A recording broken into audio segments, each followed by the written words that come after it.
আমি যখন 9-এ উঠলাম, আমার ক্লাসে একটা স্যার ছিল।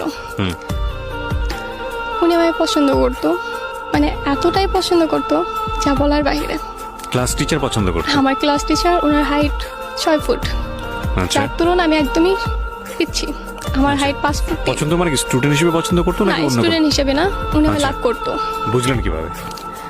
আমি কখনো বুঝতে পারি নাই। ক্লাস করায় তো উনি, ক্লাসে সপ্তাহে একদিন হয়তো ক্লাস করে, তো 5 দিন শুধু প্রেমের গল্প, আদার্স কিছু এরকম। ক্লাসের সবার মধ্যে? সবার মধ্যে। আমাদের স্কুল রে বাবা এটা? ওনার দেখে প্রচন্ড ভয় পাইতো, উনি প্রচন্ড মারতো, প্রচন্ড পরিমাণ ব্যাট দিত। আমাদের বিজ্ঞান ক্লাস নিত।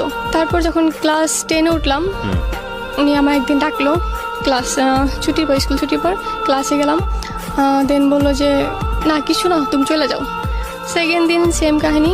পরে বললো যে তোমার একটা কথা বলার ছিল। বললাম জি বলেন। বললো যে তোমার একটা কথা বলার ছিল। বললাম জি বলেন।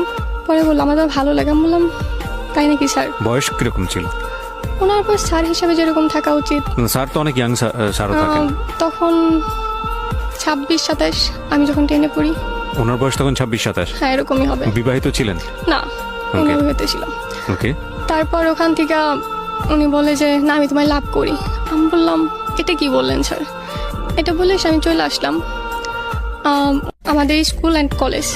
উনি কলেজের মধ্যে খুব তেড়া ছিল, মানে এতটাই তেড়া, কখনো স্কুলে যে ফর্মালিটিগুলো ছিল কখনো পালন করতো না। দেন সেখান থেকে 1 সপ্তাহ পর উনি স্কুলটা ছেড়ে দিল, জবটা। তারপর আমার বাসায় বিয়ের প্রস্তাব গেল। আমার বাসায় অলওয়েজ বিয়ের প্রস্তাব আসে। আমি যখন ক্লাস 8-এ পড়ি তখন থেকে আমার বাসায় বিয়ের প্রস্তাব আসে, তো আমি এটা নর্মালি নিছি। দেন আমি কিছুদিন পরে জানতে পারি যে ওটা আমার স্যার। ওকে ওকে। আমি বললাম যে এটা কিভাবে সম্ভব, যে স্যার কিভাবে একটা স্টুডেন্টের সাথে বিয়ে করব, আর আমার স্যার হয়, তাকে আমি কিভাবে আমার বর হিসেবে মাইনে নিব? এটা আমি কোনোভাবে অ্যাকসেপ্ট করতে পারি না।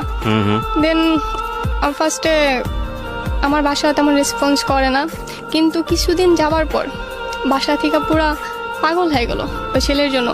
এত শিক্ষিত একটা ছেলে, তখন BCS-এ এক্সাম দিবে, তখনও দেয় নাই।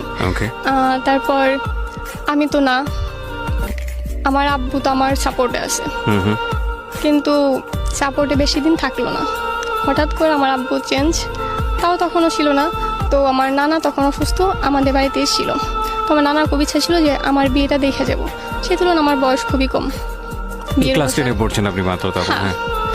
তো এর ভিতরে আম্মা আমার সাথে যাতা ব্যবহার করা শুরু করলো। আম্মা 1 টানা 3 দিন না খেয়ে থাকলো, যাতে করে ছেলেটাকে আপনি বিয়ে করেন।